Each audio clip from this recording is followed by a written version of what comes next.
Strap into your seats and get ready. It's time for the Mortarpod.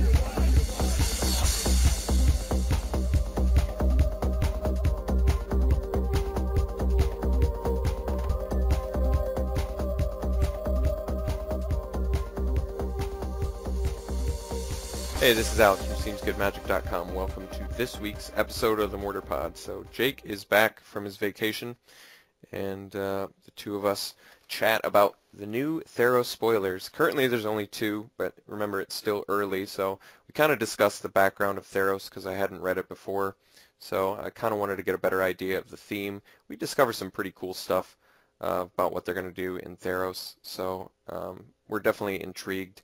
And it's still a couple months before it's coming out, but a lot of implications of this whole challenge deck and the gods and all that, so really cool. And the two spoilers that are out, you know, there's already a couple mechanics that we spoil in here, so it's fun. I just want to remind you all that verenkamp.com, if you need any web design work, VEHRENKAMP.com. Scott Verenkamp Design, SeemsGoodMagic.com, and I always like to give him credit for that. So check out his portfolio. He does a lot of good work. Also brought to you by SeemsGoodMagic.com. If you haven't been there, that's where I record all my draft videos, so stop out anytime. Check out the videos I've done. I've got plenty of M14 already put up, and still recording more constantly, so I always appreciate the fan submissions too, so if you guys ever feel like sending something in, just, you know, contact me, mortarpod@seemsgoodmagic.com, and I'll be happy to chat with you. Okay. Well, let's start this week's. It's a little bit shorter than usual, but don't worry, we'll be back to our regular schedule soon enough, I'm sure. Okay, see you guys later. All right, do you want to talk about some Theros updates, or what we know about Theros? Yeah. I'm kind of curious about the characteristics here. So we know it's a large set, 249 cards. It's an enchantment block, top-down design inspired by tropes of Greek mythology, classical as well as pop culture, the mood and tone of Greek myth, adventure, achievement, accomplishment, hero's journey. Gameplay will tie into this. The set has gods, heroes, and monsters, a lot of named things and people. There will be more legendary permanents than normal. That's always kind of cool. The set is mostly monocolored with only a handful of gold cards. 3 planeswalkers, one of which is Elspeth and 2 are new ones. Includes legendary god creatures. Wow, I don't even know what that means. That sounds crazy. And powerful enchantments. Includes some creature types we've not seen before. At least some of the cards depicting gods have a new card frame. Ooh, I didn't know about that one. Oh, you did? No, that sounds sweet. Oh, okay. And Theros is followed up by the small sets Born of the Gods and Journey into Nyx. There will be a cycle of dual lands in Theros block. Okay, well, that makes sense, because M14 does not have dual lands. Right. So, what do you, I mean, this is a good prelude, I guess, before we go on to the cards that have currently been spoiled, because we see now 2 of the mechanics. And actually, Jacob and I just saw these for the first time, like, just a couple minutes ago. All right, so the first one is, there's only 2 spoilers thus far. Polukranos, I don't know, Polukranos, World Eater. You can click on the confirmation and discussion and see if they have an image of them. Let's see. Oh, no, it doesn't have an image there. Okay, so he's 4 mana, 5/5. He's a legendary creature, Hydra, and he has an ability 2X and green, and it's Monstrosity X. If this creature isn't monstrous, put X +1/+1 counters on it, and it becomes monstrous. And then when Polukranos World Eater becomes monstrous, it deals X damage divided as you choose among any number of target creatures your opponents control. Each of those creatures deals damage equal to its power to Polukranos. So, interesting mythic. Yeah. It's cool. I guess I wish that it wasn't XX green. I wish that it was just X green? No, well, I think that's maybe too good too, but even triple green X, I feel like would be very fine, you know. I guess it is any number. You can just activate it for X, or for X is 0, and fight a few different creatures right at once. So, you know, it can be a 5-drop that is a 5/5 and kills two toughness guys. It's certainly well costed for what you get, which I'm sure is a big part of why it's mythic. It's a 4-mana 5/5. That alone is already super efficient. Yeah. And then it has an ability that can be used as removal. So, so that's one new mechanic that we're now aware of, Monstrosity. And the second one is Heroic. And this is they don't even have the name. They just have, I wonder what the confirmation on that is. I don't know. But 3 mana, 3/2, first strike vigilance, and it's in Boros colors. So is that not going to be, it's mostly monocolored, right? So there's just going to be a few multicolored legendary creatures. Presumably legendary creatures. We don't really know. They could be any number of multicolored things, really, but it is mostly monocolor, so we're just assuming that the multicolored ones are going to be legendary at this point. Yeah, I guess that is the assumption being made. So 3/2 first strike vigilance and heroic. Whenever it becomes the target of a spell or spell you control, creatures you control get +1/+1, gain trample until end of turn. So good with instants, sorceries, auras. Good with, what are some other things that target? Is that pretty much it? For spells, that's it. Okay. For the most part, I guess there are a few creature spells that target as you cast them, but it's like Ulamog, you know. Yeah. So, cool ability. Do you think Heroic is good? I mean, there's a lot I think it's good with auras, for sure, if that's what they're trying to push. It's a nice way to get them played. Yeah, it is. It doesn't, I mean, you couldn't be like Heroic, give hexproof, though, because they would still get a chance to respond. I mean, you could. I just feel like it would be not the full potential of what you'd hope it would be, I guess. If it's creatures you control gain a... If all creatures you control gain the ability. Yeah, then it's better, that's true. Do you think that's also going to be a part of Heroic? It always is going to affect all creatures you control, or do you think this one, just because it's a rare, I think it's probably just this one, because it's a rare, and, you know, it's multicolor, it has a wider range of effect, but I think more often than not, it'll just be for that one creature. So, kind of cool. A couple mechanics already revealed. There's got to be one more, right? Because from what I just read, they said there's going to be legendary creatures that are gods. Didn't it say that? Something like that? Yeah. The set has gods. So, do you think that's going to be like a unique creature type? It's going to be like... Well, it says the legendary god creatures. That's crazy. With their special god frame. How good do you think God's stats are going to be?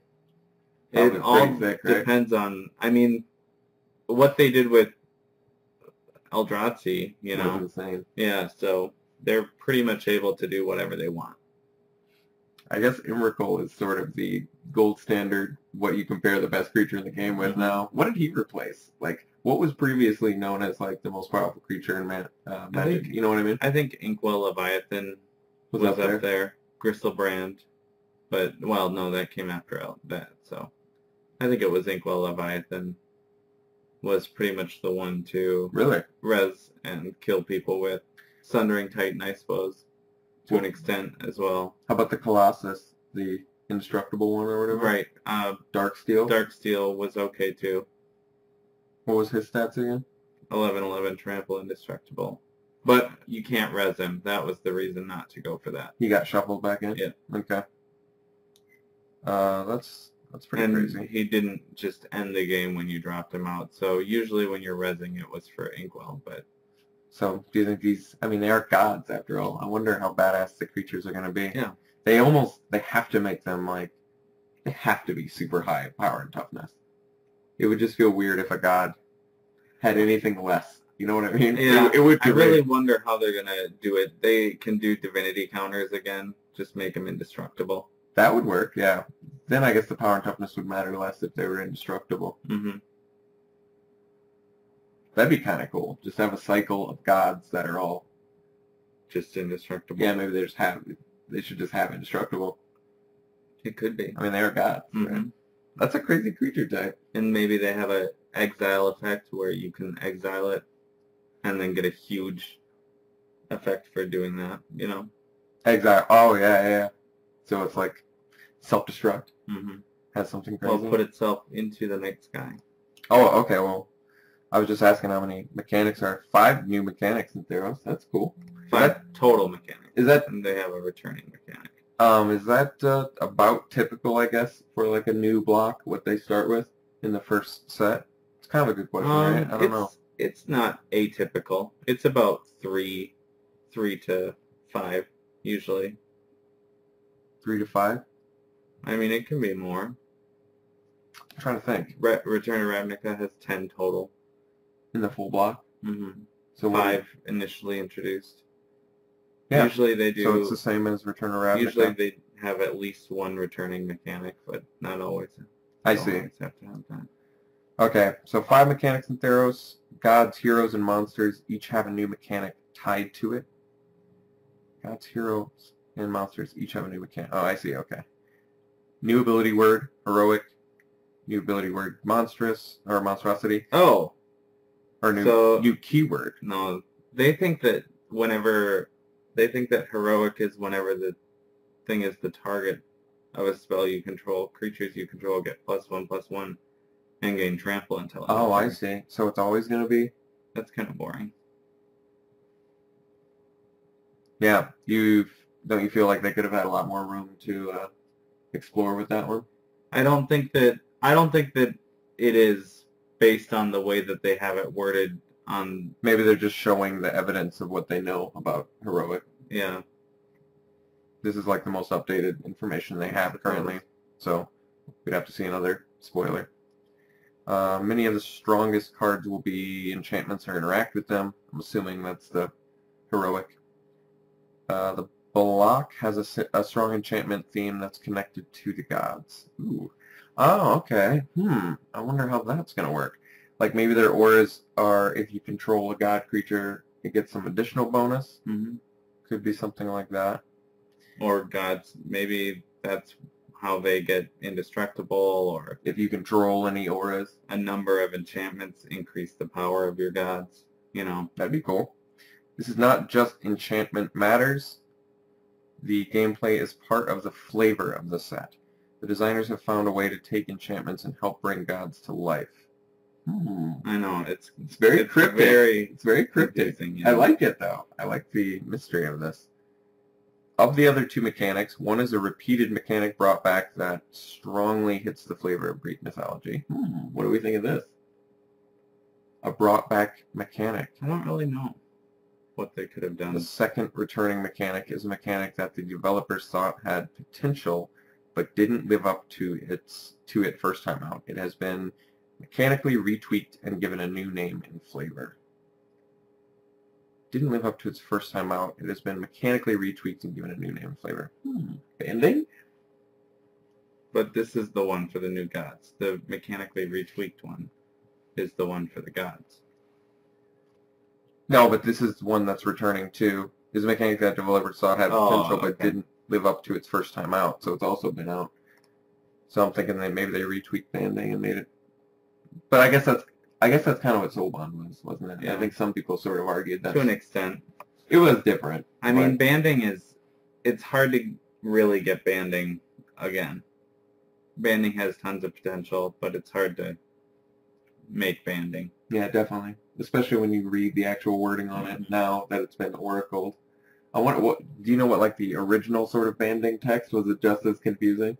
There wasn't reminder text. It was a full probably 2 pages of text on banding alone. Jeez. And it still was confusing. And I had to cite a bunch of examples.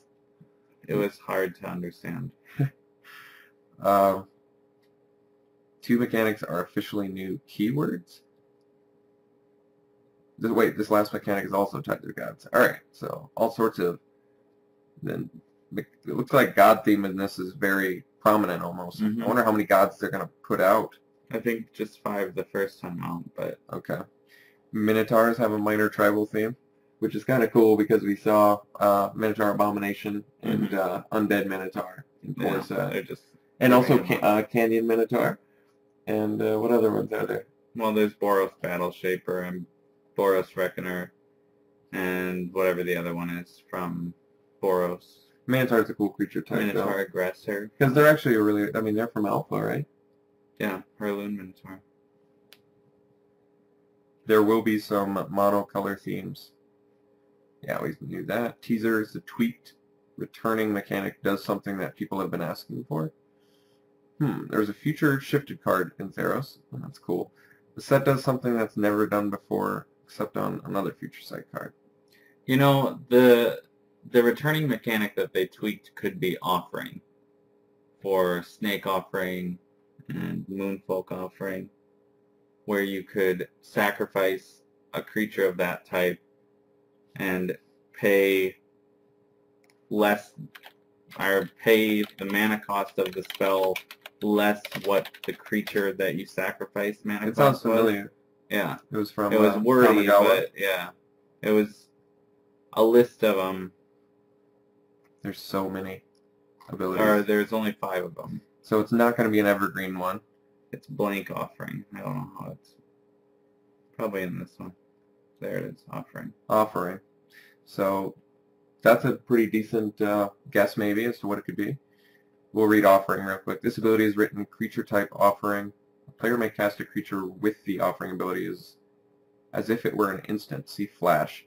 If he or she sacrifices a creature with the appropriate creature type, then pays the difference in mana cost between the sacrifice and the creature with Offering.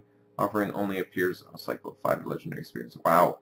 So it was a mechanic that was only on 5 cards, huh? Mm-hmm. I see. Well, like Hideaway, you know. They do that too. That's true. Did you feel like Offering kind of fell short of the mark of what it should have been? Yeah. I think they could remove the Flash clause, let you pay any amount of mana by sacrificing, like, things of the type that you need to, you know? So you don't have, you think having to pay the difference kind of made it weird? I think the Flash aspect was not necessary, and stopping yourself at sacrificing only one thing to get the effect is a little weird too. Okay. But also you could have it be Enchantment Offering or Artifact Offering, you know? You could have it be more broad than what it was. That's a cool idea. It's going to be so difficult to evaluate which one it is because there's just so many. There are a ton. So many abilities. Ooh, discontinued keywords. Banding, bands with others. I love how they had to differentiate. They are. I don't remember Berry. Fear, Land Home, and Substance. What are these? Berry is not really a keyword. It's more like an action. Oh yeah. I know what that's referring to now. Okay. But you should explain it. It's destroy, but then it can't be regenerated. So a lot of times old text had bury target creature, or all creatures are buried. And that meant that it was destroyed, but wasn't able to be regenerated. So you'd see something like, you'd look at Wrath of God, and then you'd see something like Shatter, and you wouldn't understand what the difference was between destroy and bury. Or, I guess, more appropriately, Fissure and Stone Rain, where Stone Rain says destroy target land and Fissure says bury target land. You know. And it doesn't even really matter with land right, much. In particular, it really doesn't matter. So, it was good that they got rid of it and extended that, or wrote that out, because it was stupid. It wasn't worth the confusion. And I don't even think I realized what bury meant until probably a year into playing Magic. Yeah. And it was like, oh. Yeah, it's the same thing with me. I mean, when everybody was playing kitchen table Magic. And regeneration was already so, like, few and far between as far as when you could use it, that bury was actually just more of a, like, fuck you for playing regeneration, you know? Yeah, it's true. So wait, when did they get rid of Barry? 6th edition, maybe 5th edition. No, 5th edition I still would have said it. I think 6th edition they got rid of it. That was the last time you saw it? They started writing it out in Tempest. I remember Destroy and it can't be regenerated. Maybe even... No, not in Weatherlight. In Weatherlight I think it was still buried, so... And then Fear is now Intimidate, pretty much, but... It is basically Intimidate, but Fear is exclusively black creatures can defend the creature instead of... Or black and artifact creatures can defend the creature instead of creatures that share color with it. I mean, it was originally... It was only intended to be on black creatures, but then they realized, you know, I think creatures in other colors should have this. Actually, even early on they did like Seeker, and they had, I feel like there's even another white creature, something that had it, but maybe it's just specifically Seeker. Yeah, Seeker, which was a trying to think if there was something else, but... 4-mana enchantment that gave +2/+2 and can't be blocked by, except by white creatures.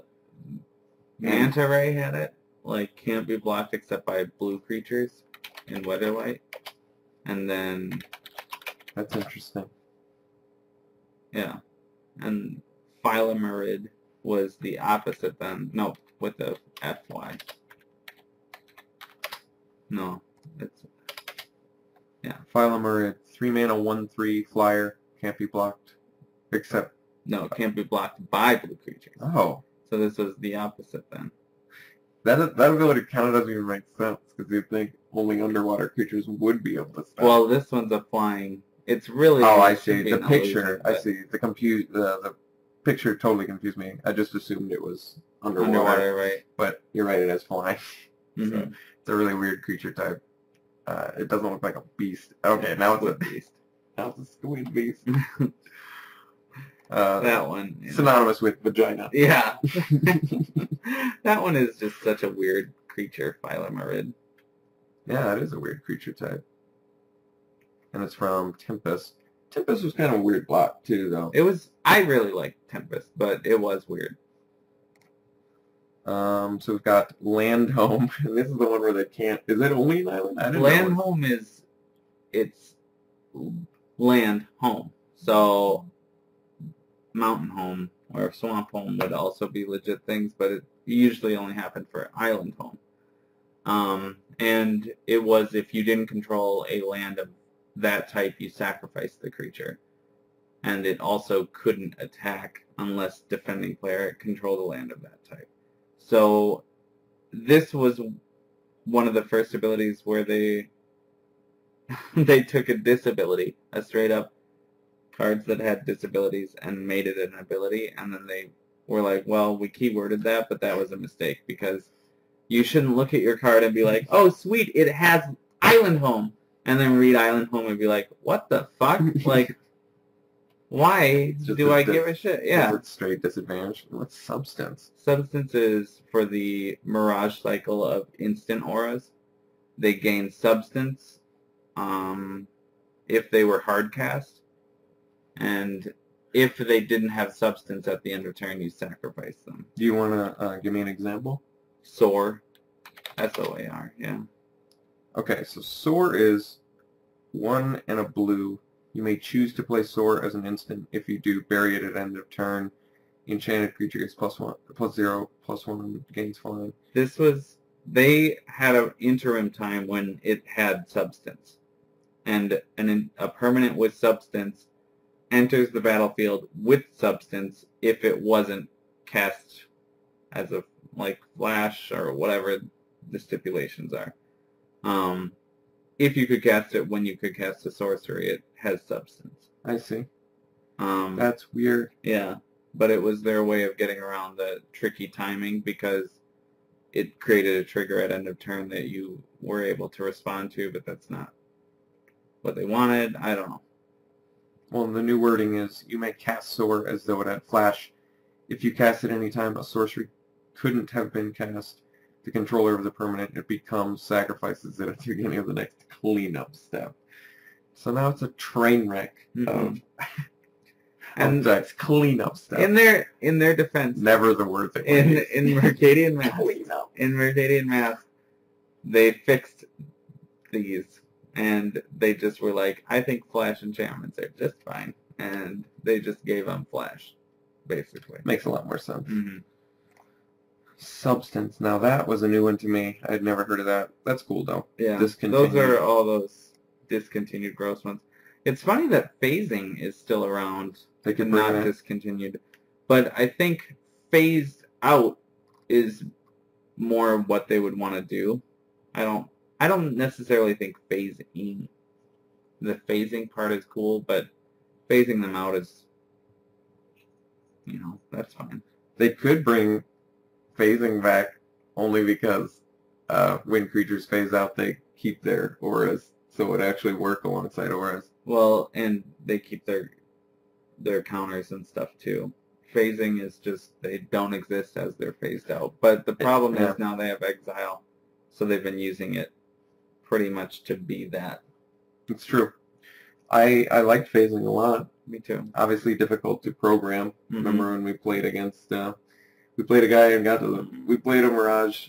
Not pleased about that. Block and got to the finals, and then it was a nightmare. What was it? It was a commutable upkeep creature. It was Breeze Keeper with phasing. That was what it was. And we played Pacifism on it.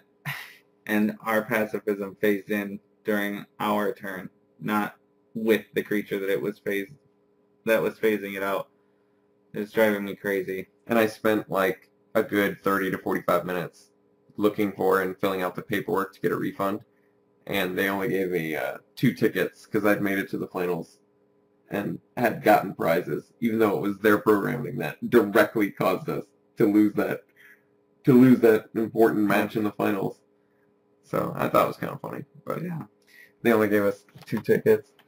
They should have just. Why didn't they? Yeah, well, it's free product, for God's sake.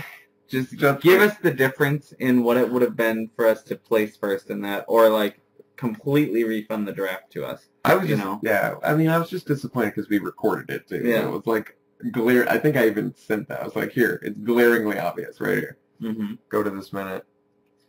So that sucked. Yeah, it really did. But you're probably right. Phasing. Well, I don't know. We'll see, I guess. I do think they could, if they have it up here, it could still possibly be brought back. But I admit it's kind of a confusing mechanic to people because they're used to when a creature leaves, stuff on it going to the graveyard. Yeah, I think they'd have a hard time bringing it back. What else could they bring back? Not Exalted. We already just saw that. It's not exciting. I don't know. You might be right with the Offering. That's kind of a cool guess. There's just so many. Maybe Champion didn't fail, though, I don't think, did it? It was, like, I think a little more lackluster than what they wanted. I mean, Champion certainly sounds Grecian. Mm-hmm. It does. And Champion was, you would have to sacrifice a creature. No, you'd exile a creature. Oh, okay, a right. Permanent. No, maybe it was a creature. No, you're right. It was a permanent, because Mistbind Click could hit. Oh, I guess it could hit. Well, it could Bitter hit Blossom. Yeah. So, yeah, it was a permanent. And that was a tribal block. They could do Champion. They could have tweaked it slightly to be different. Well, it was kind of weird because what happened was you'd get your Champion. I think the point of the Champion was it was just really efficiently costed creatures with sometimes cool abilities. Mm-hmm. Like Thoughtwife Trio is one that immediately comes to mind. Yeah. Because that was never made it anywhere, but it was really cool. Especially in Limited, it was like extremely good. But just a 4-mana 5/5 first strike vigilance, champion a Kithkin, and it can block any number of creatures. I mean, that is a very, very good ability mashup. Mm-hmm.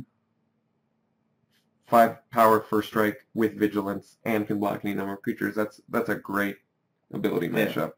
So the champion on this kind of made sense because it's already a 4-mana 5/5. Everything about this and is actually efficient. Champion makes sense in another way, flavorfully, with this card, one, because it's like that one Kithkin is bringing along 2 buddies then, and they become this 5/5 first strike vigilant. And when this is destroyed, it goes back to the single Kithkin again. Yeah.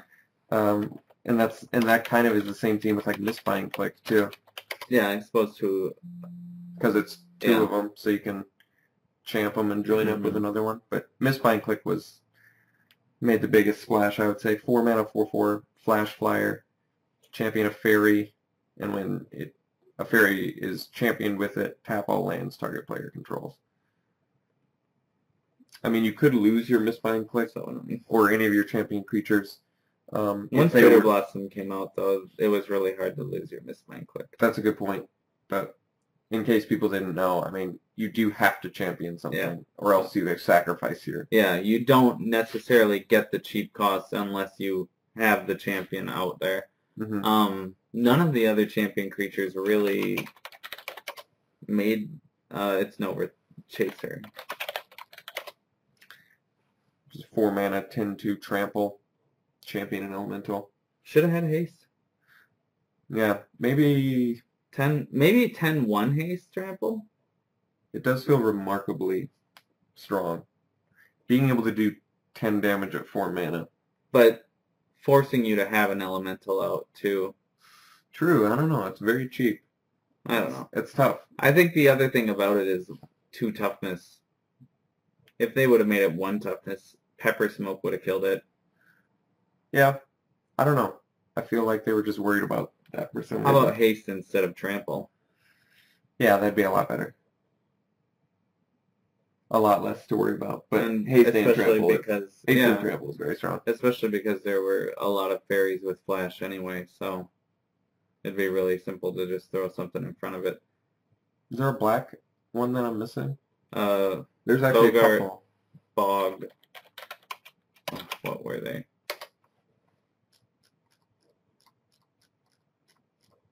There, Bogart Mob. Bogart Mob. So they are all. I didn't even realize that. I should have put that together in my mind. All of the champion creatures are really like groups of whatever the creature type is. So it's supposed to feel like they're... Well, all of the ones that are specific to a creature type. The changelings are... like, the idea is more like that creature on the battlefield was a changeling and it came into this different form, you know? I think that's more of what it is. Okay. Did you like the... I kind of liked the changeling champion creatures. Yeah, the changeling champions were pretty good. What was the hasty one with the 5? It was like 5-3. Berserker. Changeling Berserker. This one was kind of cool. This one was really good. Because you still get the creature back. That's what's so awesome. So that's kind of why Champion, I think ultimately, I feel like it didn't fail though. You know what I mean? It wasn't terrible. It just wasn't. When you go, oh, what was cool about Lorwyn block? You don't go, oh, Champion was really sweet. It's true. You just say, I don't know, it wasn't sweet. Fairies was around. Yeah, and then if you're a Fairies player, you say it was the best block ever. They were fairies. It's like the people that play Cobblade now. It's like that was the best. When Jace was around, it was the best ever. So stupid. Except when the top 8 is just all Cobblade. That one was dumb. This is a weird picture on Changing Berserker. It's like a scared shapeshifter or something. He doesn't look very menacing here. Yeah, I don't know. He's trying to be menacing, but I don't know what he's going for. Running at you. I like that. I know. Everyone's like, what the fuck's with that guy? Look at that green one.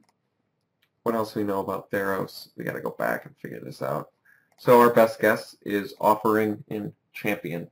Those are my guesses. I didn't look extensively enough to figure out the other one. That'd be funny. Yeah, one of us is right. Convoke is also a good guess too, I think. There's just so many. I'm gonna guess them all. Or what's Conspire? No, Conspire's not really that. Forecast. Guess cool. them all. Miracle, but well, they did. Well, I don't think everybody agreed that Miracle fell short. People who play Bonfire is like 4-ofs. Like Joe, probably doesn't think. Miracle's just dumb. It just is dumb. Okay, flavor.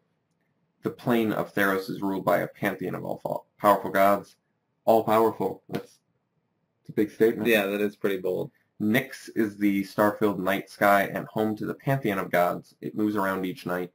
It plays out the images of the gods and their stories for the mortals to watch. On the god pictures, you can clearly make out a constellation on each of them. Cool. Each has a series of stars that shine brighter than all the others. That lines up with the way classic constellations are done. Cassiopeia on the black one. 5 major gods adhere to the color wheel. Heliod, white god of the sun. Erebus, black god of the dead. Nylia, green goddess of the hunt.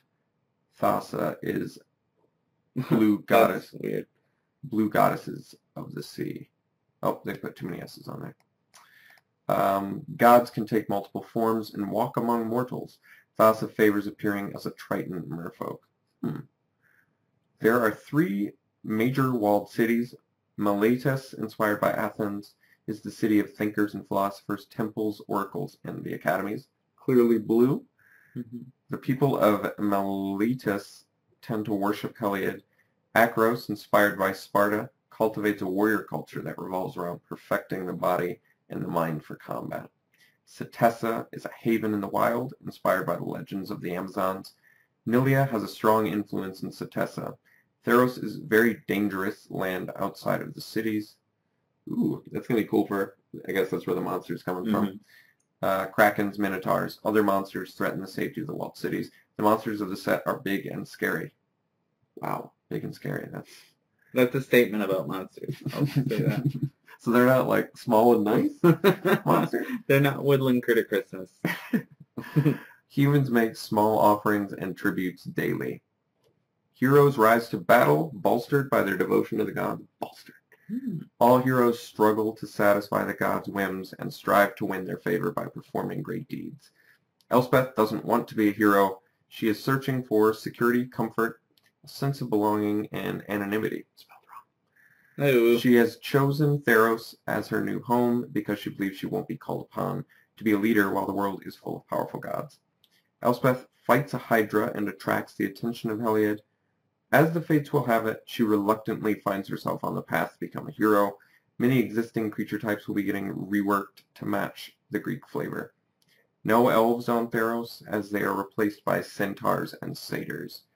Minotaurs are the rampaging savages of Theros, and other confirmed creature types. Here we go. This is exciting. Hydras, griffins, sphinxes, gorgons, and kraken. Ooh, krakens were added because the film Clash of the Titans changed the public perception. What the hell does that mean? It means krakens are, I think they're like, aren't they more Scandinavian? Or not necessarily Greek? That is interesting. You're right. You know, it was typically, I think, like the Vikings that identified kraken, and actually kraken was presumed to be whales and other large sharks and finned animals. I think at that time they considered them sea monsters because they obviously didn't know what the hell whales were. But can you imagine seeing a blue whale if you didn't know what it was? Yeah, yeah. Or any other sort of enormous sperm whale or something like that. I'm sure it would be terrifying. Yeah. And you would think it was a monster. And that's just draw a big image of it and be like, monsters out there, they look like this. That's kind of what I always thought dragons, where they came from too. Because I feel like you could even confuse whales for like dragons. You know what I mean? If you already had like a preconceived notion about what they were when they come up out of the water and go back down, you'd probably be like, what is that animal? I guess it's not scaled. But you wouldn't be able, I don't know. They probably wouldn't be able to be close enough to... Yeah, it's not like you would know that necessarily. That is sort of interesting. And your ship could be destroyed by one if it landed on your ship, you know. That's true. There's other stuff like that. But totally like the breathing fire and the scaled animal. It's very interesting. But Hydras, griffins, sphinxes, gorgons. So we've seen Karaz the Gorgon in Vraska. Vraska. She's just a Gorgon planeswalker. Interesting. I think that would be why they would bring her in.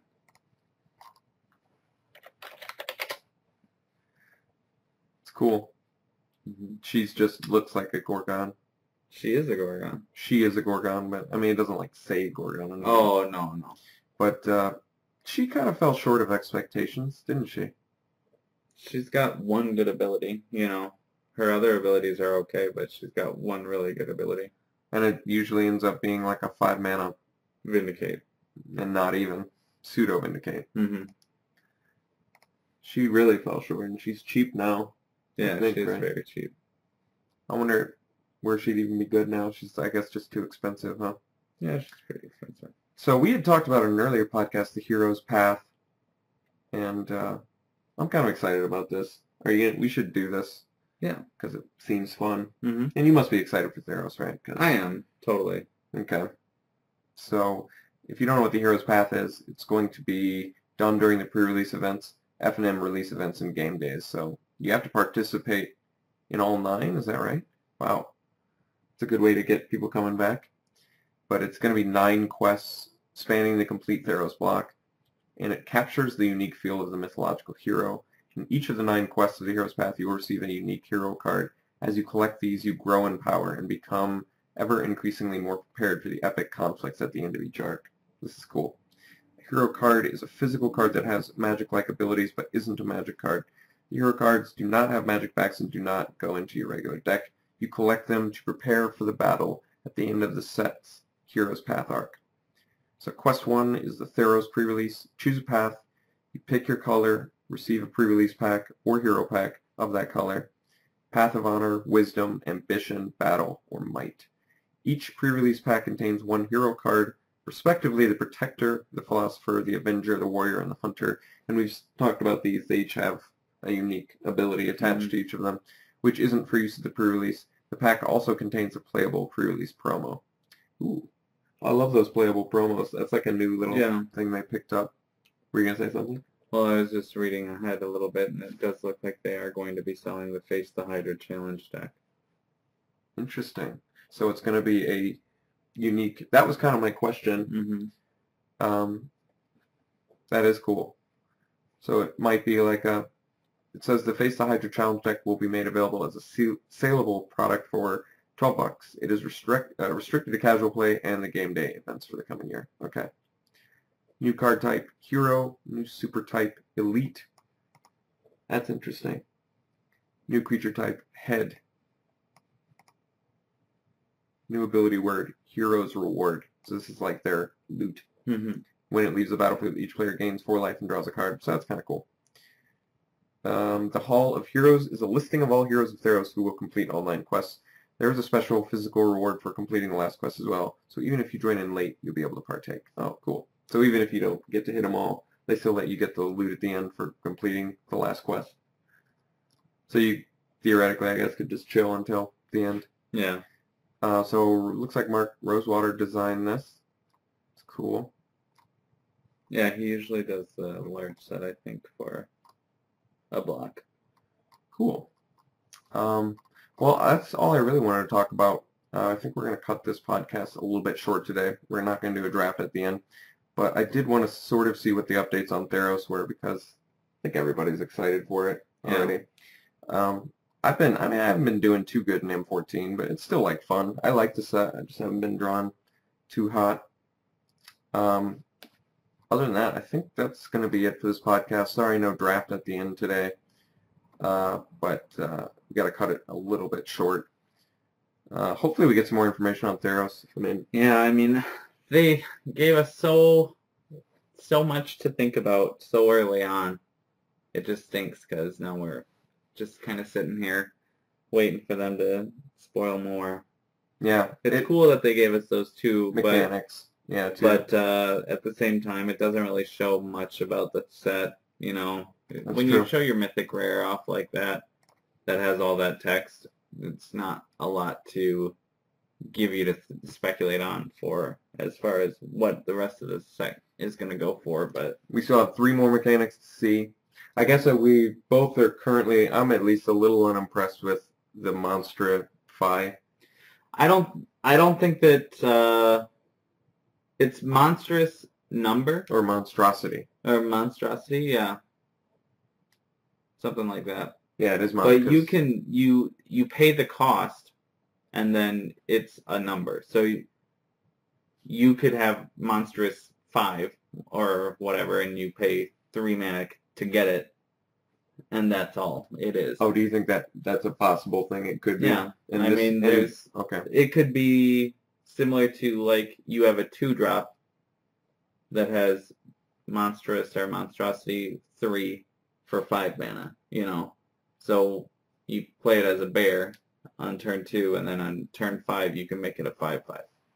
That's cool. You know? That might be what it is. Yeah, like late game kicker on some common ones or whatever. there's room to grow that ability a little bit, Monstrosity, but and hopefully Heroic, I don't think they've got it right as far as what they're saying. Yeah. You don't because think it should be that specific? I think that limits them too much, especially because whenever this is the target of a spell you control is already so restrictive that to make it only pay off in one way is kind of boring, actually, in my opinion. I feel like not even giving you the option to have one that has, whenever this is the target of a spell you control, draw a card as one of your heroic abilities, you know? Yeah. That's so basic and easy to do for a blue heroic ability that I just can't really see it being always +1/+1 and gain trample. Yeah, so I'm thinking it too. They probably just said can you look at the spoiler again and see how it looks like it's worded there? Because yeah, heroic hyphen, that means that it's like metalcraft, or it's, you know, like that. It'll always trigger based on this, or it'll always be active based on this. I think you're right. But what the results are could be different. So I think just because they only have one example of it now, they've just posted it like that. Yeah. And we'll see different examples of heroic in the future. It only makes sense, I think. And monstrosity, maybe like you're saying, instead of the X, like in the one mythic we've seen, they'll have like an actual number associated with it. And then, okay. So that's all the information we've got on Theros now as of today, which is, well, what is the date? August 18th when we recorded this. So early. We do have like close to 2 months before. Another 2 weeks before they start to spoil it, at least. A little bit more. But it's exciting. And I'm still jamming those M14 drafts. So that's it for this podcast. You can contact me, Mortarpod at SeemsGoodMagic.com. Follow us on Twitter at SeemsGoodMagic. You can watch me live stream Tuesdays, Thursdays, 7 p.m. Central Time. So thanks, Jake. I'll talk to you later.